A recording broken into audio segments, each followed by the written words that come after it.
कभी तुमने सोचा है कि अगर नरूटो पेन आग के बाद होकागे बन जाता तो स्टोरी कैसे आगे बढ़ती? पेन को हराने के बाद नरूटो ककाशी से पूछता है कि मुझे जल्दी जल्दी क्यों नहीं बुलाया, इतना डैमेज जो हुआ है कोनोहा को इतना डैमेज नहीं होता। ककाशी नरूटो से बोलता है कि पता नहीं भाई, और जिस टोड को कोनोहा में रोका गया था नरूटो को रिवर्स समन करने के लिए, उसका भी कोई अता पता नहीं था। तो नरूटो समन करता है पा को और पूछता है कि उस टोड का क्या हुआ। तो पा नरूटो को बताते हैं कि वो तो अटैक शुरू होने से पहले ही मर गया था। ये सुनकर के नरूटो और ककाशी दोनों समझ जाते हैं कि दाल में कुछ तो काला है और दोनों पहुंच जाते हैं उस टोड की लास्ट लोकेशन में, जो की थी होकागे ऑफिस।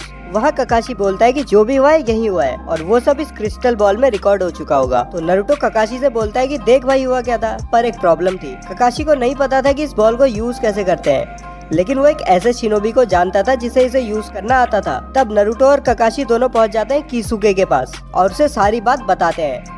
और जब किसुके क्रिस्टल बॉल में देखता है तो उन्हें दिखता है डांजो, जिसे देखकर ककाशी को बिल्कुल भी हैरानी नहीं होती, जैसे कि उसे पहले से ही पता हो कि यही होगा यार, इसके अलावा और कौन हो सकता है। तभी वहाँ पर साय भी आ जाता है जो नरूटो और ककाशी को कुछ बताना चाहता था, लेकिन वो बस अपनी जुबान की तरफ इशारा करता है और बोलता है कि मैं सिर्फ ये बता सकता हूँ कि सुनाडे की जान को खतरा है। ये सुनकर नरूटो पूछता है कि किससे खतरा है। साय अपना मुंह नहीं खोलता, लेकिन ककाशी समझ जाता है और बोलता है डांजो। नरूटो को याद आता है कि नागटो को बुरा बनाने वाला भी तो डांजो ही था। तब नरूटो ककाशी से बोलता है कि ये डांजो आखिर है कौन। तो ककाशी नरूटो को डांजो के बारे में सब कुछ बताता है और नरूटो साय से पूछता है कि सील से तुझे कैसे आजादी मिलेगी। साय बोलता है कि जब डांजो मरेगा ये सील अपने आप गायब हो जाएगी। और नरूटो भी साय को ये प्रॉमिस करता है कि तुझे तो मैं आजाद करवा के ही रहूंगा। तभी वहाँ एक नारा क्लैन का मेंबर आ जाता है जो ककाशी और नरूटो से बोलता है कि शिकाकू नारा तुम दोनों से मिलना चाहता है। नरूटो ककाशी से पूछता है कि अब ये कौन है। तो ककाशी बोलता है भाई अपने शिकामारू का बाप है शिकाकू। सीन चेंज होता है, नरूटो और ककाशी शिकामारू के घर आते हैं जहाँ शिकामारू उन्हें रिसीव करता है और उन्हें शिकाकू के पास ले जाता है। शिकाकू उन्हें बताता है कि डांजो होकागे बनने की फिराक में है, जिस पर नरूटो और ककाशी भी उसे सारी बातें बताते हैं। अब इन तीनों का एक ही गोल हो चुका था, कुछ भी हो जाए डांजो को होकागे बनने से रोकना है। शिकाकू नरूटो को शिकामारू के साथ घूमने जाने को बोलता है क्योंकि उसे ककाशी से अकेले में कुछ बातें करनी थी। तब वो ककाशी को बोलता है कि मेरे साथ चल, और वो दोनों एक सीक्रेट लोकेशन में पहुंच जाते हैं जहां 3 लोग पहले से होते हैं, सुनाडे, शिजुने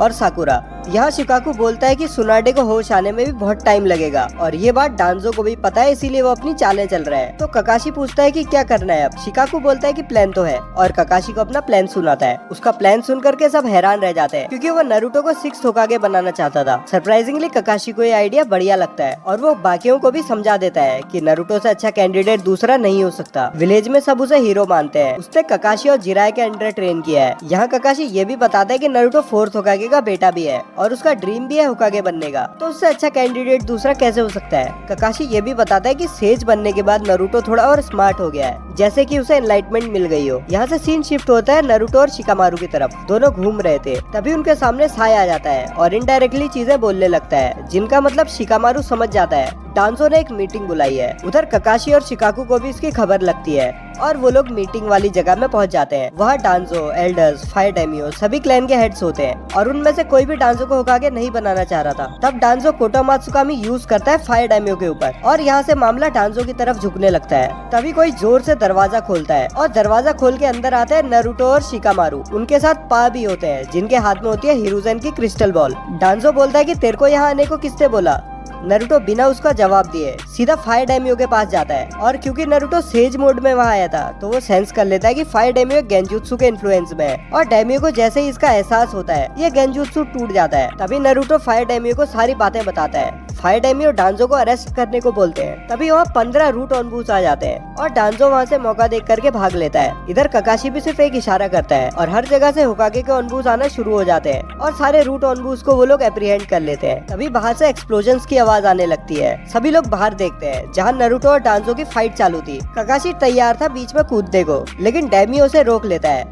वो खुद देखना चाह रहा था कि जिसने अकात्सुकी के लीडर को हराया आखिर वो कितना स्ट्रॉन्ग है। फाइट में डांजो अपने आर्म को भी अनसील करता है और सब लोग देखते हैं उसका वो हाथ जिसमें शेरिंगान्स इम्प्लांटेड थे। इसे देख करके नरूटो पहले से ही गुस्सा था, वो और ज्यादा गुस्सा हो जाता है। नरूटो जहाँ खड़ा था वहाँ से वेनिश हो जाता है और सीधा डांजो के सामने पहुँच जाता है। इससे पहले कि डांजो कुछ भी सोच पाता, नरूटो डांजो की तरफ एक पंच मारता है। डांजो उस पंच को डॉज तो कर लेता है, फिर भी उसे इतना जोर का इम्पैक्ट होता है कि उसे इज़ानागी यूज करनी पड़ती है। फ्रॉग कुमिटे की तो बात ही अलग है। अब ये सब देख करके सब लोग हैरान हो जाते हैं, लेकिन नरूटो फिर से अटैक करता है और इस बार डांजो थोड़ा पीछे चला जाता है और वो नरूटो के ऊपर विंड जुत्सु का यूज करता है। नरूटो उसका अटैक को रोकता नहीं है और वो अटैक नरूटो को लग जाता है, लेकिन नरूटो सेज मोड में था इसलिए उसे खरोच तक नहीं आती और नरूटो का एक शैडो क्लोन डांजो के पीछे इमर्ज होता है और एक रसेंगान उसकी पीठ में दे मारता है, जिससे डांजो को दोबारा से इज़ानागी यूज करनी पड़ती है। इस बार डांजो नरूटो के पीछे ही इमर्ज होता है और अपनी स्वॉर्ड से नरूटो को स्टेप करने की कोशिश करता है, लेकिन उसकी स्वॉर्ड ही टूट जाती है और नरूटो घूम के उसे एक हिट दे देता है और डांजो फिर से मर जाता है। उधर देखने वाले सब लोग नरूटो की पावर देखकर हैरान हो गए थे। तभी ककाशी डाइमियो से बोलता है कि वो चाहता है कि नरूटो होकागे बने, जिसका एल्डर्स को छोड़ के सब लोग अप्रूव करते हैं। इधर डांजो की भी अब आखिरी लाइफ बची थी, तभी वो अपने चेस्ट पर बनी हुई सील को एक्टिवेट कर देता है, जिसकी चपेट में अपना नरूटो भी आ जाता है। उधर ककाशी बहुत ज्यादा पैनिक करता है क्योंकि नरूटो सील में खिंचता जा रहा था। तभी नरूटो ककाशी के कंधे में हाथ रखता है और बोलता है क्यों, कैसी लगी? और जो नरूटो नीचे सील की तरफ खिंचता जा रहा था वो डिस्पेल हो जाता है। तभी ककाशी नरूटो के आगे घुटने पे बैठ जाता है और बोलता है होकागे सामा।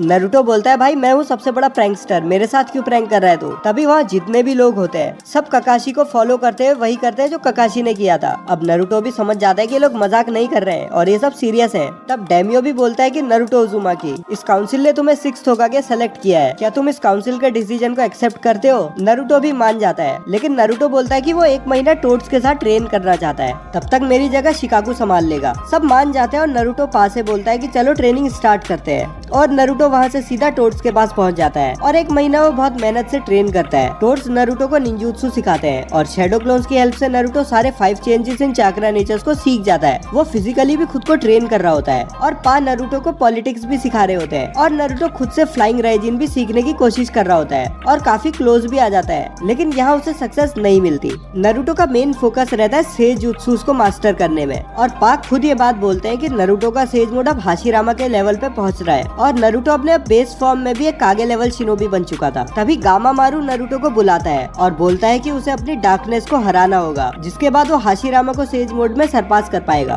तो नरूटो वैसे ही अपने डार्कनेस को हराता है जैसे उसने कैनन में हराया था, बस लोकेशन अलग होती है। यहाँ गामा मारू नरूटो को उसकी सील की की देने को भी बोलता है। माँ तो मना कर रही होती है, लेकिन पाप मान जाते हैं और ये नरूटो वैसे ही कैनन से बहुत ज्यादा स्ट्रॉन्ग है, पर कुशिना फिर भी आती है नरूटो की हेल्प करने के लिए। नरूटो सक्सेसफुली कुरामा का चाकरा उससे ले लेता है और इधर नरूटो और कुशिना की वही बातें होती है जो उनकी कैनन में होती है और इस तरीके से नरूटो अपना केसीएम भी सीख जाता है, लेकिन इस बार उसका चाकरा कंट्रोल कैनन से काफी ज्यादा अच्छा है और कोनोहा जाने में भी 10 दिन बचे हैं, जिन्हें नरूटो केसीएम और फ्लाइंग राइजिन सीखने में डेडिकेट करता है। और फाइनली वो दिन आ ही जाता है जब नरूटो वापस कोनोहा जाता है, जहाँ वो होकागे बनता है और बड़ी अच्छी स्पीच भी देता है और अब नरूटो ऑफिशियली 6th होकागे बन चुका है। अगले दिन वो गेनमा को बुलाता है और उससे फ्लाइंग राइजिन की बातें करता है। गेनमा भी उसे फ्लाइंग राइजिन के बारे में सब कुछ समझाता है। तभी नरूटो समझ जाता है कि वो क्या गलती कर रहा था और जब वो दोबारा से ट्राई करता है वो सक्सेसफुली फ्लाइंग राइजिन यूज कर लेता है। फिर एक दिन राइकागे बहुत गुस्से में एक लेटर लिखता है नरूटो को। ये लेटर सास्के के बारे में था। अगले ही दिन कोनोहा में राइकागे खुद भी आ जाता है किलर बी के साथ। नरूटो राइकागे को बहुत अच्छे से रिसीव भी करता है, लेकिन राइकागे तो नरूटो की सिर्फ बेइज्जती किए जा रहा था। तभी राइकागे एक ऐसी बात बोल देता है जो उसे नहीं बोलनी चाहिए थी। वो बोलता है कि या तो सास्के की सारी इन्फॉर्मेशन हमको दो, वरना जितना भी कोनोहा बचा है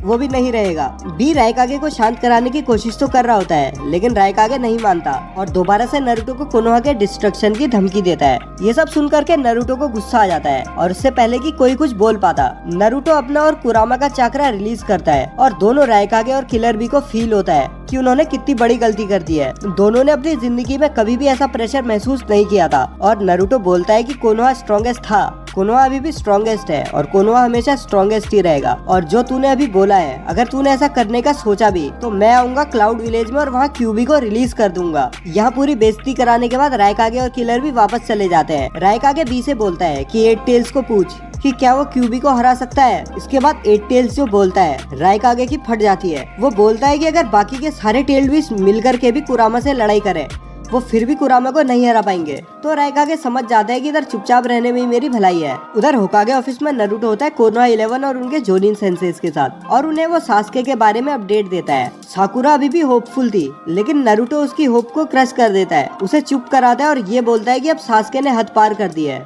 और अब वो कभी भी वापस नहीं आने वाला। नारुतो ने होकागे बनने के बाद उचिहा मैसेकर का भी सच जान लिया था, जो वो इन सबको भी बता देता है, जिसे सुन करके सब लोग दोबारा से डांजो को गाली देते हैं। तभी नारुतो का एक इनविटेशन आता है 5 कागे समिट का, जो 10 दिन बाद थी। अब नारुतो यहाँ से सीधा जाता है ट्रेनिंग ग्राउंड में, जहाँ नारुतो मेडिटेट करता है और कुरामा उसे अपने माइंडस्केप में बुलाता है। और कुरामा नारुतो को 9 टेल्स अटैक वाले दिन की सारी बातें बताता है। वो उस दिन की अपनी सारी मेमोरीज नारुतो को दिखाता है और बोलता है कि ओबिटो को हराने में मैं तेरा साथ दूंगा। तो उस दिन से नारुतो प्रैक्टिस करता है कुरामा का चक्रा यूज करने की, और फ्लाइंग राइजिन में भी काफी सारे वो इम्प्रूवमेंट्स करता है। वो सारी प्लानिंग करने लगता है कि वो किस तरीके से ओबिटो की एबिलिटी को काउंटर करेगा। वो बहुत सारे सीलिंग जुत्सूस भी ट्राई करता है, फॉरबिडन जुत्सूस भी सब ट्राई करता है। अब नारुतो रेडी था 5 कागे समिट में जाने के लिए, और उसके साथ चलता है शिकामारू और नेजी उसके बॉडीगार्ड बनके। और नारुतो सीधा टेलीपोर्ट होकर के जाता है लैंड ऑफ आयरन में, जहाँ ये 5 कागे समिट होने वाली थी। उससे लैंड ऑफ आयरन में पहले से ही एक फ्लाइंग राइजिन की कुनाई पहुंचवा दी थी, लेकिन टेलीपोर्ट होने के बाद भी नारुतो वहाँ आने वाला लास्ट होता है, क्योंकि सारे लोग वहाँ पहले से ही मौजूद होते हैं। और नारुतो जब फ्लाइंग राइजिन यूज करके वहाँ आता है तो सब लोग उसे देखते रह जाते हैं। ओनोकी का मुंह तो ऐसा हो जाता है जैसे उसने खुद यमराज को देख लिया हो। मैं नारुतो को देख करके आंख मारती है, लेकिन नारुतो उसे इग्नोर कर देता है और मीटिंग शुरू हो जाती है। और सब लोगों का उधर एक ही म्यूचुअल गोल था,